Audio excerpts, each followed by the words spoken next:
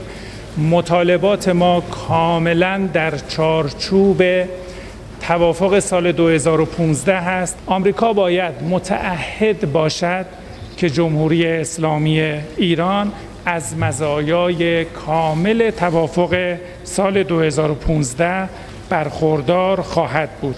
N چیزی است که تاکنون طرف آمریکایی نتوانسته ما رو نسبت به تحقق اون مطمئن بکنه.